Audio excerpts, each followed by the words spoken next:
Welcome to Marriage IQ, the podcast for the intelligent spouse. I'm Dr. Heidi Hastings. And I'm Dr. Scott Hastings. We are two doctors, two researchers, two spouses, two lovers, and two incredibly different human beings coming together for one purpose: to transform the stinky parts of your marriage into scintillating ones, using intelligence mixed with a little fun. And welcome back to Marriage IQ Real Time.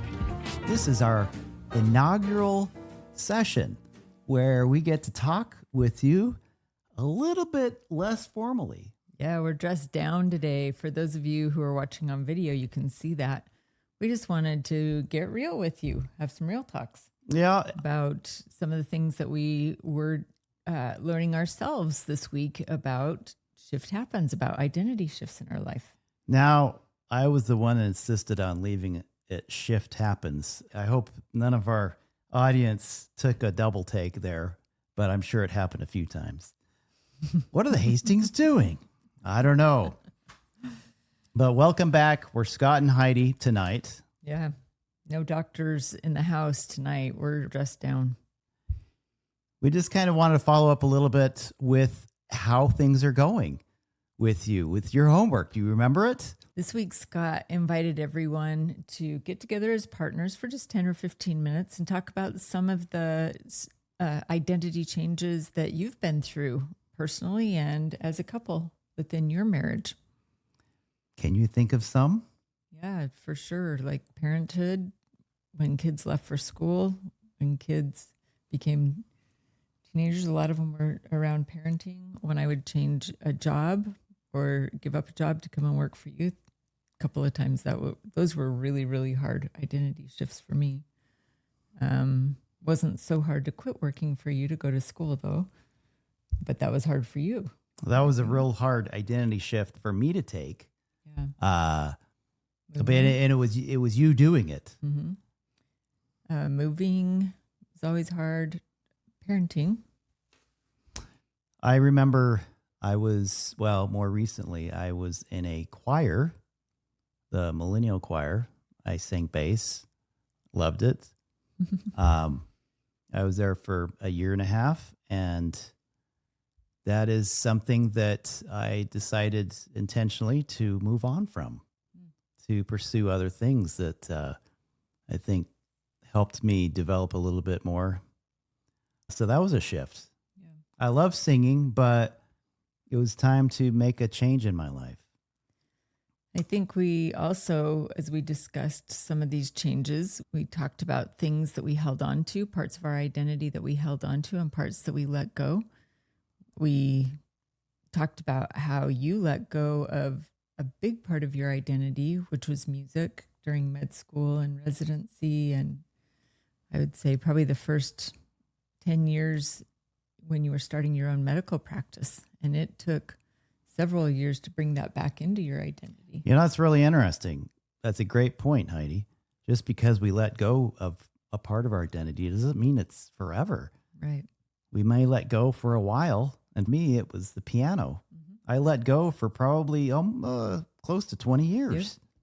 Yep. And for the last few years, you've been back at it, trying to take time every week to practice. I love that. I love hearing you play. That was what really drew me to you in the first place. And so I thought I just Twitter-pated when I roped you in and then I stopped playing for years. I know, it was total switch and bait. Switch and bait.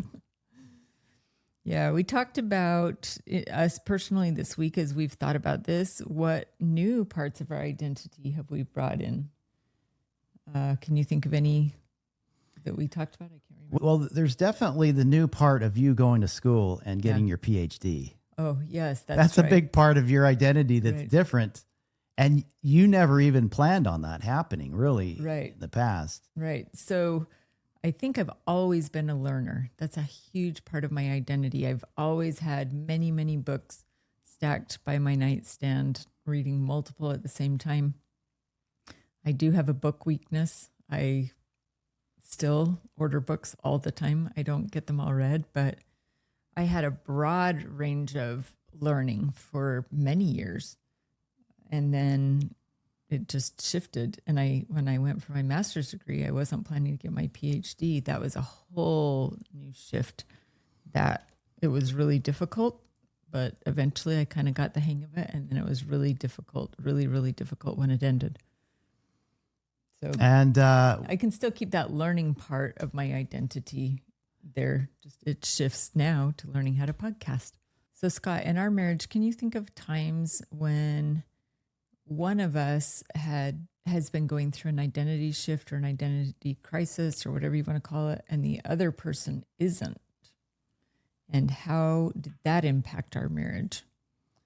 so when you decided to go back to school to get your PhD, that was not something that neither one of us really had planned on even recently.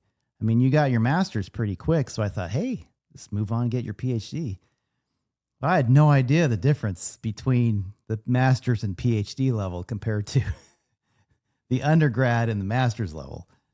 So I was definitely surprised, not quite ready for that shift. Okay, let's look at a different one. What about you? You mentioned on our episode this week a faith crisis that you went through for several years, or a faith transition, or an identity adjustment or shifting that had to do with your faith and your religiosity and your spirituality. Can you tell me, it took you a long time to be open with me about that, right? Yeah, well, look, my brain doesn't naturally go into the faith realm. I'm very empirical oriented, very objectively, or try to. Everything's an experiment in my head. And faith is something that just, at least the traditional definition of faith, is not something that's come easy to me at all. You want proof. Right. You want, And so, proof that things are... but the bottom line is, and I'm going to cut through a lot of time by saying I had to get to a point where I had to compare the life of somebody who sees only the world in front of him versus a world he sees everything. There's a world, from a world that's only right there in front of your eyes to a world that's filled with everything right there in front of your eyes. And I chose the latter. So let's talk about this from a marriage perspective then. You didn't want to tell me for a long time because you were afraid it would hurt me. Mm-hmm. Right? Yeah. When you did tell me, I can't remember what was my response like? I don't recall. I don't remember. But it was something to, I mean, the story I tell myself is that you said, who did I marry? This isn't the guy I thought I married. I don't recall saying that to you. Well, thinking it. I know I'm putting words in your mouth, and that's the story I tell myself. Which is why you didn't want to talk to me about it. Right. So looking back at that time of life, and our listeners may be having any other kind of identity shift. It may or may not have to do with faith, but what could, like, neither of us remember that period very well, but what could I have done to help support you through that time? What would best case scenario be when you're constantly asking yourself, who am I? I don't know who I am anymore. I'm not sure what I believe. What could have helped you feel more secure in our marriage and in yourself? Curiosity is really, I think, key. That's one of the big things we teach here in Marriage IQ, being curious. Okay. Say, hey, so what is this that's causing this? What do you think about this? What do you think about this perspective? I think asking to consider new perspectives for most people it's going to be pretty neutral. It's not going to be looked at as Or attacking. how about just explain to me what your perspective is? Yeah. I guess that's the same thing. Huh? Yeah, just explaining, being open, and considering new perspectives in a way that's easygoing and accepting. I don't have to feel threatened like you are destroying our marriage or our life or anything like that. I can just be open to, I'm strong in who I am. I know who I am, but I can see that this is something that's a struggle for you. And for you, I think there's probably with children, when children started leaving the home, that's, I think, a big one for you because you wrapped so much of your life around that. How was that for you? Well, it was a party time for you. You were excited, I think. You love our kids, but you were anxious for them to learn and grow and move on and do different things. And that my children know I love them. Yeah. I just don't constantly hover over them. It would have probably been helpful for you to ask me about my perspective and if there was something you could do to help me fill that hole in my life that had taken a lot of my time, a lot of my thoughts, a lot of my efforts. Yeah. I do know when the last of our kids left and I started my doctoral program and you were having a really tough time, we did have some of those talks. We were smart enough by then to start having some of those talks and know we need to come up with things to bring us closer to each other. We have something together planned for almost every single night of the week that really helps build our own intimacy as a couple. So we are definitely very structured with our time now. Intentional. But it's all intentional. And, speaking of intentional, I just going back to our discussion this past week from shifting our identities over time. If you listen to the last episode, there's some identities that we have both written down. And at least I want to share some of them with you today. Some of them are new. Some of them have been here for a while. But what I have done is I have written down and screenshotted an identity list of my own identities of who I am. I sat down with myself. I do that a lot. You do that a lot. We sit down with ourselves and we have little discussions. Who am I? And I write it down. So far, I have 49. I call them my identity affirmations list. So if you haven't done something like this, I invite you to consider starting. Now, you've been working on this for a while. I've been working on this for a while. Mine isn't nearly as long as yours. Okay. I think mine are more. Well, they could come up with detailed, 4 or 5. But that's what I was going to say, to start and then find just a few parts of your identity that are important to you. So it's a good starting place. Here are a few things that I have written down intentionally about who I am as a person, my identity. And sometimes I add and sometimes I take away as things change. But this was a new one I added. Number 13, I live in a growth mindset. So I live where my life is growing, not stagnant, growing. Every opportunity I look at through a lens of I'm growing from this experience. Number 19, I do not judge others.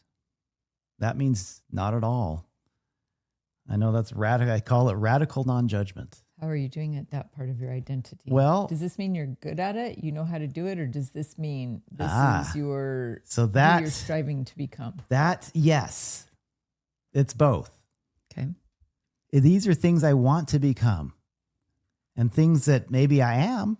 And I want to continue reminding myself every morning. I go through all 49 of these and I tell them to myself, this is who I am. Number 28, I am determined. Number 29, I am witty and humorous. You are. On occasion. I'm working on it. That's great. But that's just one idea, one thing, practical thing that we both do and review every day, our own identity affirmation list. You know, Scott, we have a listener who reached out to us this week and said she just finished listening to our episode, and the episode reminded her of a song, Grow As We Go by Ben Platt. And we've listened to this multiple times today and encourage anybody who wants a great romantic song to go along with this. That's the one. But some of the words are, I don't think you have to leave if to change is what you need. You can change right next to me. When you're high, I'll take the lows. You can ebb and I can flow. And we'll take it slow and grow as we go. Grow as we go. You won't be the only one. I'm unfinished. I've got so much left to learn. I don't know how this river runs, but I'd like the company through every twist and turn. Ooh, who said it's true that the growing only happens on your own? They don't know me and you. You don't ever have to leave if to change is what you need. You can change right next to me. When you're high, I'll take the lows. You can ebb and I can flow. And we'll take it slow and grow as we go. Grow as we go. I think that is that fits wonderful way to look at going through these identity changes together instead of turning away from each other because we're embarrassed to talk about it or we're afraid to hurt the other person. We don't want to hurt our partner. We don't want to hurt somebody that we love. That's very, very true. But if we can be curious, if we can pause and have the desire to see things through our partner's perspective, it does give us a big opportunity for growth as a couple. If you haven't seen the movie Shrek 2, I recommend it for this too. This is a great movie about identity shifts because, you know, Shrek's an ogre. Oh, yeah. And Fiona actually is an ogre too, but only at night. The ultimate identity shift. And so the ultimate identity shift, and they struggle through it together. And you're thinking, oh, what's going to happen? It's not going so well. But it is in those times of stress and trial and turmoil that allows for Shrek to finally burst into the ballroom on his stallion saying, back away from my wife. I love that movie. Shrek 2. Who would you be telling to back away from your wife? So any smooth talking prince. So Prince Charming. No, there are no Prince Charmings. Maybe an identity shift that's trying to get between you and me. Indeed. Oh, did you do that? That's just a.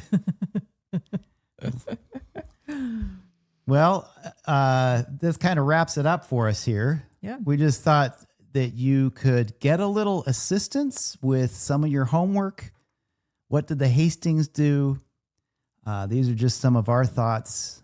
We'll throw these in there every once in a while, dressed down, just casually sharing and give you a little bit more insight into the casual parts of our lives. No scientific research, just us talking about our experiences. Yep. That wraps it up for this evening, and we hope to see you soon on another exciting episode of Marriage IQ.